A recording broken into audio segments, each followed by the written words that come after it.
हरियाणा में विधानसभा चुनाव का ऐलान हो चुका है। सूबे में 1 अक्टूबर को एक ही फेज में 90 सीटों पर चुनाव होंगे और 4 अक्टूबर को नतीजे आएंगे। चुनाव के ऐलान के साथ ही जननायक जनता पार्टी में भगदड़ मची हुई है। जानकारी के मुताबिक जेजेपी से पिछले 2 दिन में 4 विधायकों ने पार्टी से इस्तीफा दे दिया है। इसमें ईश्वर सिंह, देवेंद्र बबली, अनूप धानक और रामकरण कला का नाम शामिल है। मैसूर जमीन घोटाले में मुख्यमंत्री सिद्धारमैया पर मुकदमा चलाने के निर्णय को कर्नाटक सरकार ने हाईकोर्ट में चुनौती दी है। आपको बता दें कि राज्यपाल थावरचंद गहलोत ने मुख्यमंत्री के विरुद्ध केस चलाने की इजाजत दी थी। बीजेपी लगातार सिद्धारमैया के इस्तीफे की मांग कर रही है। वहीं कांग्रेस ने राज्यपाल पर राजनीति करने का आरोप लगाया है।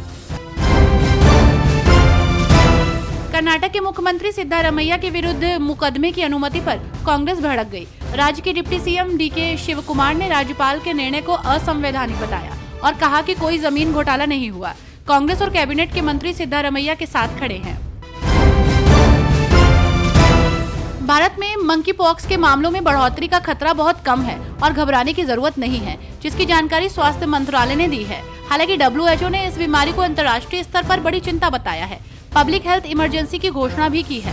अधिकारियों के मुताबिक भारत में आखिरी मंकी पॉक्स का मामला इस साल मार्च में केरल से रिपोर्ट हुआ था। भारतीय जनता पार्टी में शामिल होने की अटकलों के बीच झारखंड के पूर्व मुख्यमंत्री और झारखंड मुक्ति मोर्चा के नेता चंपई सोरेन ने कहा कि क्या अफवाहें फैल रही हैं, उसके बारे में मुझे कोई जानकारी नहीं है और उन्होंने शनिवार को कहा कि हमें कुछ नहीं पता है, हम जहां हैं वहीं हैं। प्रधानमंत्री नरेंद्र मोदी के वन नेशन वन इलेक्शन के नारे पर एनसीपी चीफ शरद पवार ने तंज कसा। केंद्रीय चुनाव आयोग ने शुक्रवार को 2 राज्यों हरियाणा और जम्मू कश्मीर के विधानसभा चुनावों की तारीखों का ऐलान किया। इस पर उन्होंने कहा कि क्या सरकार एक साथ 4 राज्यों में चुनाव भी नहीं करा सकती।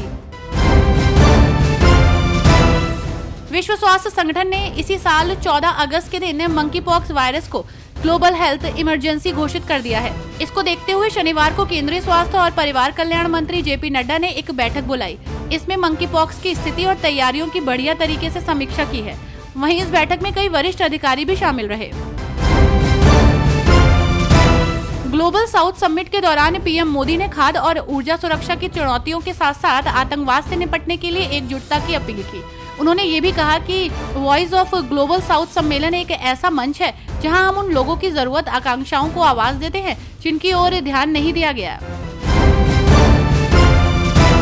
कांग्रेस नेता सचिन पायलट ने सरकार से अपील करते हुए कहा कि राजस्थान में आई बाढ़ से टोंक में बहुत बुरे हालात हैं। बारिश से फसलों को भी काफी नुकसान हुआ है और जान माल का नुकसान हुआ है। लोग पीड़ित हैं। राज्य और केंद्र बाढ़ग्रस्त क्षेत्रों का मुआयना करें और लोगों को उनके नुकसान का उचित मुआवजा दें। इलाहाबाद हाईकोर्ट की लखनऊ बेंच ने शिक्षक भर्ती की मेरिट लिस्ट रद्द कर दी है। इस पर सपा नेता डिम्पल यादव ने कहा कि ये अच्छी बात है, अब हर किसी को अपना हक मिलेगा। भाजपा ने इन शिक्षा मित्रों पर प्रदर्शन के दौरान जो लाठियां भांजी थी, अब उसका जवाब आने वाले चुनावों में भाजपा को जनता दे देगी।